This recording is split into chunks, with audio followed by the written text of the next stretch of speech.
Hi friends, welcome back. The module discusses about the teaching skills for classroom instruction. Micro-teaching cycle and several micro-teaching skills with their components are dealt in detail. The roles of micro-teaching sessions in macro-teaching classes are also discussed. The module gives a clear understanding that micro-teaching should be conducted as a training technique for improving the teaching skills of the learners in all forms of teacher education courses. Micro-teaching theory. Introduction. Micro-teaching is the method mainly applied in teacher training to improve teaching competencies. It is a method that enables the teacher trainees to practice a skill by teaching a short content to a small number of people for a short duration. It is an excellent way to build up skills and confidence in prospective teachers. Micro-teaching was first introduced in Stanford University, USA in 1963. It was designed by D.W. Allen. It is a skill-based training technique. The technique is based on the perception that teaching is a complex skill which can be broken down to a set of simple skills. Teacher trainees are introduced to this wide repertoire of teaching skills, and they have to master each skill through practice till they attain mastery and then move on to other. It is a tool for teacher preparation. Micro-teaching is a scaled down teaching encounter in class size and class time. D.W. Allen. Micro-teaching is a teacher education technique which allows teachers to apply clearly defined teaching skills to carefully prepared lessons in planned series of 5 to 10 minutes. It encounters with a small group of real students, often with an opportunity to observe the results on a videotape. M.B. Butch. Micro-teaching is a system of controlled practice that makes it possible to concentrate on specific teaching behavior and to practice under controlled condition. Allen and E. Micro-teaching is a training technique which requires student teachers to teach a single concept using specified teaching skill to a small number of people in a short duration of time. B.K. Passy. Objectives of micro-teaching: to enable teacher trainees to learn and assimilate new teaching skills under controlled conditions, to enable teacher trainees to gain confidence in teaching and to master a number of skills by dealing with a small group of people. Characteristics of micro-teaching: it is scaled down teaching. It is less complex than regular teaching. It involves less number of students, usually 5 to 10. Its duration is short, about 5 to 10 minutes. Micro-teaching phases: knowledge acquisition phase, observing the demonstration of the skill and analyzing it and discussing about the demonstration. Skill acquisition phase, preparing the micro lesson involving the skill and practicing the skill while teaching. Transfer phase, evaluating performance through feedback, replan, reteach and transfer of skill to actual classroom teaching in macro sessions. Micro-teaching cycle. The classroom practice of the micro-teaching session is illustrated in the form of a micro-teaching cycle. The sequence of steps in micro-teaching is planning, teaching, feedback, replanning, reteaching and refeedback. Planning. The student plans a short lesson for about 6 minutes for the development of a single skill. Teaching. Real teaching encounter takes place for 6 minutes. Peer teachers sit as students. The teaching is observed by the class teacher or an expert in this procedure. The teaching process is recorded. Feedback. Immediate feedback is given through comments from the teachers and peers about the class. The video recording is also analyzed. It takes about 6 minutes. Replanning. During replanning, the teacher trainee, with the help of his teacher and peers, replans the micro-teaching session for correcting the mistakes in the teaching session. This is done in about 6 minutes. Reteaching. The teacher trainee teaches again as per the revised lesson plan and strategies for about 6 minutes. Re-feedback. In this session, again the feedback is taken from the teachers and peers along with other media and assures that session was proper. The process of micro-teaching is repeated till the trainee acquires the acquisition of the skill with as many number of replanning, reteaching and re-feedback sessions. The total time required for a single micro-teaching cycle is 36 minutes with one set of teach and reteach sessions. Micro-teaching skills and its integration. Micro-teaching skills. Teaching skill is a set of related overt behaviors of the teacher, verbal and non-verbal, which are observable, definable, measurable, demonstratable and refinable through practice. The teacher uses teaching skills in pre-instructional, instructional and post-instructional stages for achieving predetermined specific objectives. Passy 1976 defines teaching skill as a group of teaching acts or behaviors intended to facilitate people's learning directly or indirectly. Micro-teaching skills. There are lots of skills identified in micro-teaching. All these skills are not commonly employed in classrooms. The skills normally practiced in classrooms and are very important for educational setup are called as core teaching skills. They are skill of introducing a lesson, skill of explaining, skill of questioning, skill of stimulus variation, skill of reinforcement, skill of illustrating with examples, skill of using blackboard, skill of achieving closure. Discussion of some of the important skills and their components are given in detail. Skill of introducing a lesson. It requires a skill on the part of the teacher to introduce a lesson or a unit in such a way that it motivates the students to know more about the topic. It is the skill of a teacher to predispose people's mind to the lesson to be taught. A felt need must be created in the students. At the end of an effective introduction section, the teacher will be able to establish a cognitive and affective rapport with the people and the unit to be taught. The verbal and the non-verbal behaviors of the people are the clear specifications for the effectiveness of introducing the lesson. The components of skill of introducing a lesson are desirable behaviors, using previous knowledge, using appropriate devices. Undesirable behaviors, lacking in continuity, uttering irrelevant statements. Desirable behaviors, using previous knowledge. The previous knowledge refers to the apperceptive mass of knowledge already possessed by the people. The new knowledge must be the continuation of the student's previous knowledge. Introducing a new lesson involves bringing the previous knowledge in them to the conscious level. Teachers must be aware of the previous knowledge that has to be possessed by particular age group and grade level for the particular topic to be introduced. Using appropriate devices.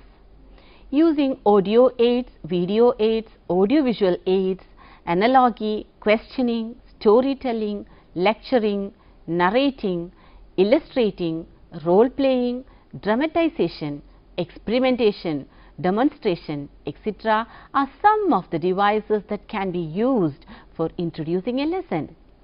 Every device varies in effectiveness. Undesirable behaviors, lacking in continuity. This refers to the inability of a teacher in presenting a new idea by linking it with the relevant previous knowledge in a sequential manner. Here, The teacher's statements or questions will not be related to the preceding statements or questions, uttering irrelevant statements or questions. The statements or questions which the teacher utters while introducing the lesson must be related to the aims of the lesson. Sometimes there may be continuity, but the questions and the statements uttered may be irrelevant to the aim of the lesson. If one is familiar with the topic introduced, it is not difficult to identify irregular statements and questions. Skill of explaining. Explaining is the most commonly used skill and is the essence of instruction. A teacher generally resorts to explanation when he feels that his pupils had not understood the idea that he conveyed. While explaining, he is describing why, what and how of something. It fills up the gap in students' understanding. This is done by relating a new phenomenon to some past experience. Thus, explanation involves giving antecedents to a consequent. The components of skill of explaining are: initial statement, for getting the attention of the people and for making students mentally ready for learning and giving some clear idea for the concept, the initial statement is important. Use of explaining links. Explaining links are the words or phrases which brings effectiveness of explanation. The use of the words like but, thus, as a result of, so that, next, after, in order to, etc. links the statements. Use of mediators. Presentation with the use of mediators make explanation lucid and meaningful to the learners. They may be in the form of examples, diagrams, anecdotes, etc. Use of concluding statements. These are the statements made at the end of explanation to summarize and conclude. The purpose is to present a consolidated picture of what has been explained. Questions to test people's understanding. In the course of explanation, questions are frequently asked which help the teacher to understand the strength of people's understanding. Skill of using blackboard. Blackboards are the visual aids widely used in education and training and are most suitable for giving holistic picture of a lesson. A good blackboard work brings clarity in perception and the concepts being taught and adds variety to the lesson. The components of the skill of blackboard writing are given below. Legibility. Legibility in handwriting draws the attention of the learners. The effectiveness of the concepts being introduced on the board through a clear and legible writing is high. The subcomponents for this skill are: distinct difference between letter spacing, appropriate use of capital and small letters, avoidance of overwriting, straightness of the lines and the size of the letters used. Utilization of space. The available space of the blackboard should be utilized properly. Teacher should have a gestalt view of the blackboard about how it appears when all the things are written on the board. Correctness of the blackboard work. While writing on the board, teacher should be careful about the correct spelling and grammar. She should not write anything wrong on the board. Overwriting should be avoided. Position of the teacher. The teacher at the time of writing should stand on one side of the board so that the writings on the board are visible to the learners. The position of the teacher should not be a hindrance for the learners to view the board. Contact with the pupils. The teacher at the time of writing should maintain eye contact with his learners. This is necessary for controlling interactions, maintaining discipline and sustaining attention of the learners. Blackboard summary. In order to make teaching effective or meaningful to the learners, the teacher should develop the blackboard summary at the end of the lesson. This should be so brief that each word can convey the entire meaning of the concept taught. skill of illustrating with examples. Illustration is an aspect of teaching where the teacher uses different examples or different instances to clarify the concept of phenomenon. Here, the teacher uses specific examples to teach a point or a concept. The components of the skill of illustrating with examples are use of simple examples. The examples selected should be so simple that people could understand the purpose of that example in that particular context. Use of relevant examples. The examples used for illustrating must be so specific and relevant to the situation that there is no other better example to clarify that context. Use of interesting examples. The examples given by the teacher should be interesting. It should be familiar for the people to comprehend. Teachers must be able to correlate life situations in the classrooms. Use of adequate media for examples. The purposeful and effective utilization of any media in teaching is an important skill of the teacher which will enhance people's learning. Skill of questioning. A good teacher, through her meaningful questions, make people think and learn themselves. Questioning promotes involvement, initiates thinking, creates motivation and enhances learning. Fluency in posing questions after question and properly distributing them among students in the classroom are integral components of the skill of questioning. The components for skill of questioning are structuring of questions. The ways and means of approaching or formulating the question is an important aspect of questioning. There are some aspects which should be taken into consideration while formulating questions. They are conciseness, specificity, relevance, grammatical correctness and lucidity, clarity and brevity. The questions asked in the class should be clear and audible to all. It must be clear and brief without any unnecessary words. The words or terms which were not explained earlier must be avoided. The question must be related to the topic with specific and single answer and must not be repeated unnecessarily. Directing the question.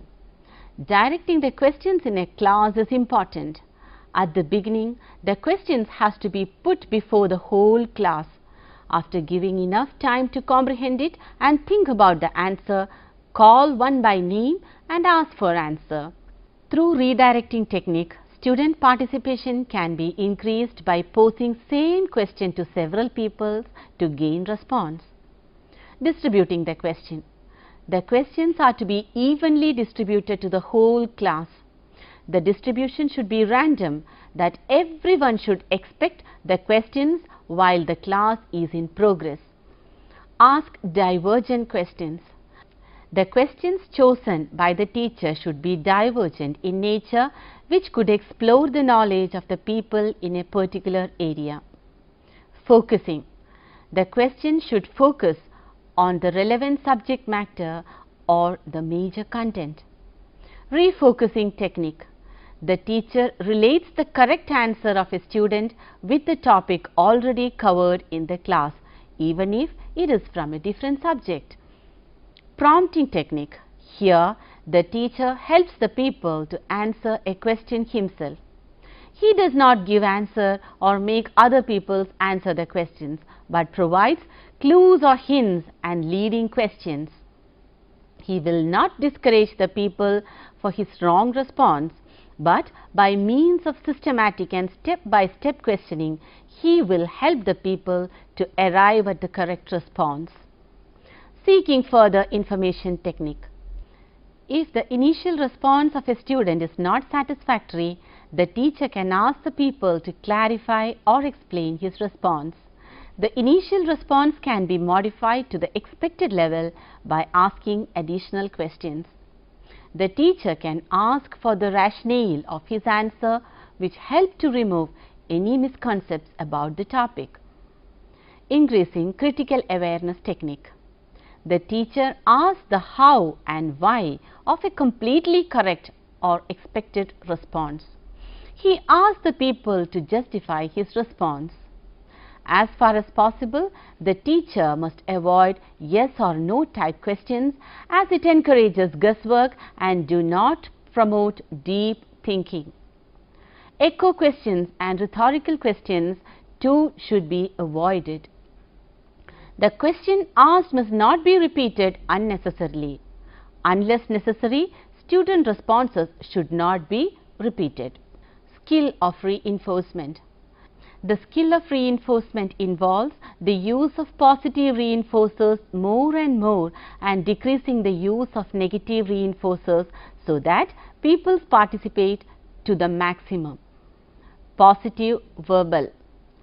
Students can be motivated through comments like good, well done, excellent, fine, etc. Positive gestural. A smile or a pleasing look or an exclamation will encourage people to participate actively in learning situations. Example, facial expressions. Proximity reinforcement. Here, teacher moves nearer to the student, recognizing his action as positive. Contact reinforcement. Contact reinforcement is done by patting the head, back, etc. Activity reinforcement. Teacher gives the students a task they prefer to do as reinforcement. Token reinforcement.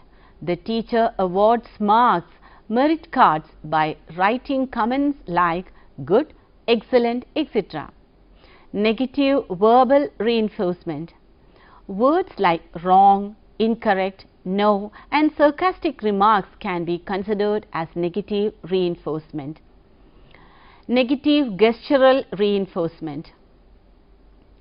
Disapproval without using words has the effect of negative reinforcement. Gestures such as frowning, staring, looking angrily, shaking the heads, nodding, etc. has the same effect. Negative verbal and gestural reinforcement should be avoided. Skill of stimulus variation. Stimulus variation is described as a deliberate change in the behavior of a teacher in order to sustain the attention of his learners throughout the lesson. The variation in the stimuli helps in avoiding monotony and in generating interest among students, which in turn makes learning effective. The components for skill of stimulus variation are teacher movements. Judicious and purposeful movements of a teacher in the class have wide significance in securing and sustaining people's attention. Teacher gestures. Gestures can be made by movement of head, hand and other parts of the body to direct attention, to emphasize importance and to explain emotions. Using gestures, the teacher can be more expressive and dynamic. Change in speech pattern. A sudden or radical change in tone, volume or speed of the teacher's speech is effective in drawing attention of the people. A sudden change in the pitch of the voice will make people's attention to the idea being told to them. Change in interaction style. The communication process going inside the classroom is termed as interaction. The three main styles of these interactions are given below. Teacher-class interaction. Teacher conveys and gets response from the class or group as a whole. People-people interaction. Teacher-people interaction. Here teacher communicates with an individual people. A teacher using any one of these styles continuously for a long time fails to sustain people's attention. In order to avoid this, she must deliberately change the interaction styles. Change in sensory focus. According to the demand of the topic, it becomes inevitable to shift the perception through senses.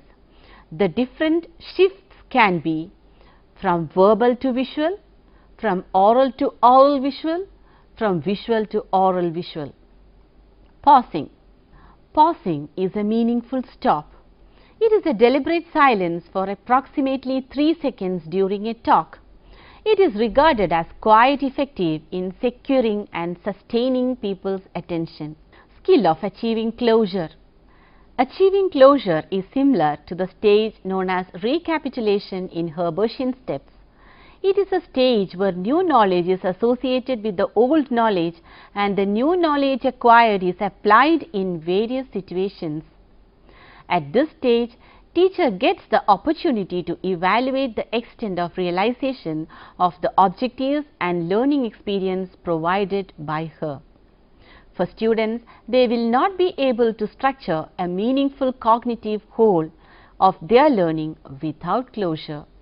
The 4 components of the skill of achieving closure are consolidation of the major points by the teacher or students, providing opportunities for the learners to apply the new knowledge to various situations, linking people's new knowledge with their previous knowledge, linking people's new knowledge with their future knowledge. Advantages of microteaching.